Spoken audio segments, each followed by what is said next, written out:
So here we are talking about bar chords, and then realizing that power chords are just, you just don't hit the high strings. Power chord sounds like it's difficult, but it just is the easiest chord ever. Maybe not shape-wise, but conceptually.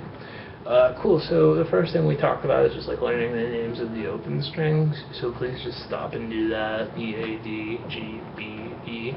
If you want to come up with like a mnemonic device for that, go ahead. But the key step is what I wrote over to the right of that, is that after you can do it in order, quiz yourself about it. Like, this is the geography test, country, guitar. What's this one called? What's this one called? Just the open strings at the moment. So those are your first note names that you're going to learn on your instrument. Then you're going to notice stuff like, yeah, okay, in E chords, there's an E, and in A chords, there's an A on the, this is E, A, D, A, and then like in a D, that's D.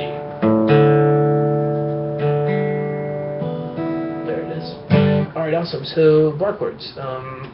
When we're doing this, we have the first group of bar chords, one of which you already know. You know F, just like as it exists in a vacuum. But if we look at what we did there, it's the same exact shape as E major. And that's, you know, E minor, but E major is like that. So stop right now and just really get down. There's E major and there's E minor, and also there's A major and A minor. Just get all four of those chord shapes down in first position, and I want you to quiz yourself out of order on them. You know, it's four total shapes. So then after you're like, okay, E and E minor, A and A minor, just be like E minor, A minor, E, A, and spend like, you know, a couple minutes doing that, because like I said, which times we don't want to have to think about one to think about the other. What if we just spend 5 minutes going over them, doing them out of order? You'll totally know this is A minor without having to think about this first, and know this is E without having to go E minor with my index. Cool, so hey, there you go. Moving on, now we're playing bar chords, and the reason we just focused on those four open chords is because all of our bar chords are going to be like I'm a human capo, playing one of those four shapes. So we talked about learning some other landmarks. We were like, this is F, which we just threw in because you already know F. And then we were like G and C, A and D. So right now, just stop and memorize G, C, A, D. And again, the key step is quizzing yourself out of order on it after you can do it in order. So 4 dots, name them. And then let's have the 7th fret where we've got B and E. And then give yourself a big geography final where there's 6 total dots that you learn the name of, and you know, that's the whole point, is that you don't want to have to go G and A, G and C, A and D to be allowed to think about B. We just want to, there are 6 dots on the fretboard in this country of guitar. This one's called G, this one's called D, just each one on its own. And I'm just kind of saying that because brain troubleshooting, what people tend to do, to make it more complex than that. So yeah, cool, awesome. At like 3:30 is when we start really talking about bar chords. Let's make a note of that on your page. Cool, so hey, F, you already know. And that what we're doing here, this is F. And this is E, E and F. So we're like making an E major shape right out in front of that, like the negative first fret or whatever. There we are. This is all this stuff. So here's F, and I'm playing like an E major shape, F minor, make it into an E minor shape. So F sharp minor, move it 1 forward, sharp 1 forward, flat 1 back. No trick question coming though, there's no curveball coming with that. This is G, this is G sharp, this is G, this is G flat. So this is F, this is G. My note in between has 2 different names. It's either F sharp or G flat. That's Sofa Couch. It's John Jonathan. It's just 2 different names for this dot right here. Why do we have that? Because sometimes you're thinking about it in relation to F. Sometimes you're thinking about it in relation. Either way, there's this one in between them. So yeah, like, you know, F, G and C, A and D, B and E. Hey, so our E-shaped bar chords like this F, they go like that. So here's a G, and I'm playing G minor using my E minor shape, or G major in the major shape. And that's what I wrote on your first line, was like, here's an open E chord, that's the first one, and then it was like, here it is F, and here it is this G, that's what's on the first line of our chord stuff. Awesome, and then I just wrote the E minor ones separately. I was like, here's E minor, here's G minor, and then kind of went through that, because you get what we're doing at this point. So just stop and explore that a little bit, just being like, okay, how would I play A minor, which would be like bank bank, how would I play G sharp minor, G sharp minor, but also you can just stick with no sharps, no flats if you want to make it easier. Our last line marks were B and A, this is B, this is B minor. Cool, so just stop, explore that, and then the other type of bar chord are based on the shapes of an A major chord, which we're doing this weird way, and A minor. Potentially confusing thing, A minor and E major are totally the same shape. So the shape that was major up here is minor down here. I'm just going directly at that, like this is G major. If I move it down, it goes from sounding like great happy times to a minor chord. Awesome, so this is C right there. Like in C. So C major, I'm making that A major shape where we're like wedging our finger in the wrong way. And we're pretending that the sixth string isn't there, or just muting it with your fingertip, which happens naturally for you, just by getting that with it. And then turns to go by. So then to play C minor, you just make your A into an A minor shape in front of your human capo. Awesome. And there I noticed that in your practice, in the lesson you were going, okay, not this but this, just make sure to know them both independently. Think about it, major then minor and minor then major. So like, this is D major, which would be like this,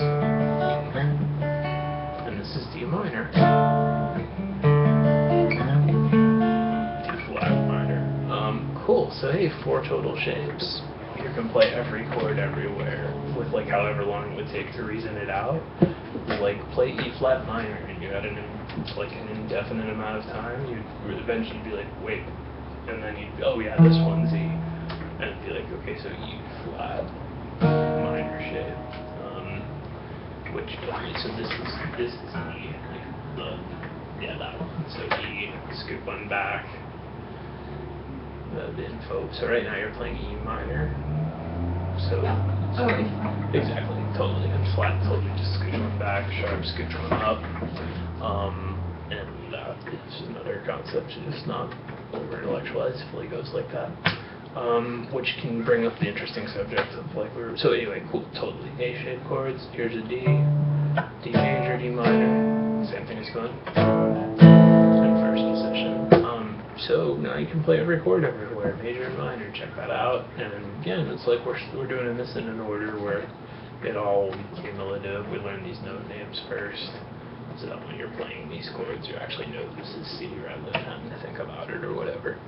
Awesome. And also like the 7th fret stuff, we really tend to be 4th fret, 5th fret and below when we're playing rhythm guitar. But we might as well include the 7th fret, as we sometimes do. Play stuff up there. Awesome. So what you want to do is just mess around with the A-shaped chords now, moving them around on the fretboard. Like this is C minor, this is C sharp minor, this is C sharp major, you know. And then having done that, just like play with all 4 shapes and try to do them out of order. Just being like, okay, E shape, this is A minor, this is C major.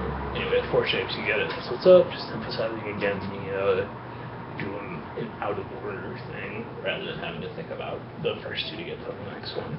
And a power chord is fully just the 3 lowest notes in the chord, or sometimes just the 2 lowest notes in the chord. And when we do that, we still want to be strumming liberally, so it doesn't go you just hit these 3 strings, though that happens sometimes. Our index finger naturally is going to, like, when we take it away from the fretboard, it's going to meet those strings, and that's what we want. You know, if you're like making an F chord, and then, oh, so you already know F before you got here, so yeah, great. So, and for that one, try to make yourself think of it as a new chord where it starts with thinking about the bass note and then you build the shape around it, rather than this, then that, which I think came from the fact that you learned this F first and then added shit. Just be sure, like, it's like, you know, so here's an F power chord, you know, instead of fretting on all 6 strings, I'm just fretting with my 3 fingers, and my index finger just touches the strings as opposed to fretting, which is what will happen naturally. So then if I strummed the whole instrument, sorry, right now we're talking about power chords. Grab your pick real quick, which I know you totally don't realize you haven't that you put down.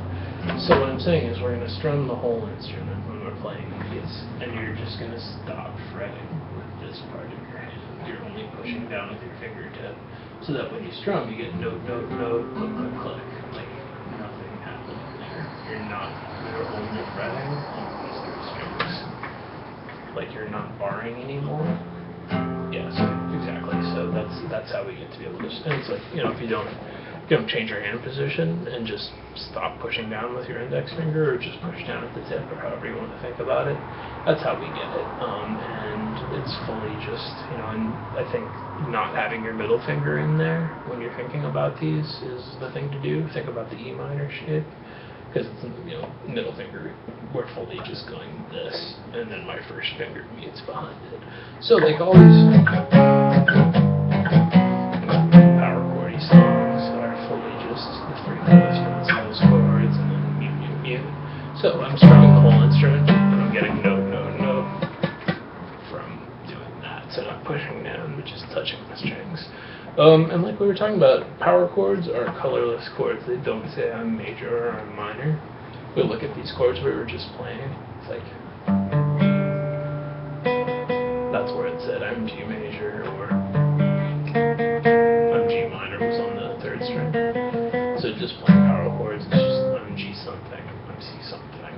It doesn't specify major or minor, and that's why there's like whole genres in blues and funk, and you can learn like a lot of people don't even know the note names, and are just like 2-4-4, then you go to 4-6-6 or whatever. So with fully, that one's really easy, and I don't know. So there it is. Power chords, super easy. Bar chords, a little more difficult. And that's how we take care of this whole what about the other strings turn our power chord. And there you have been guitar lessons. Good stuff.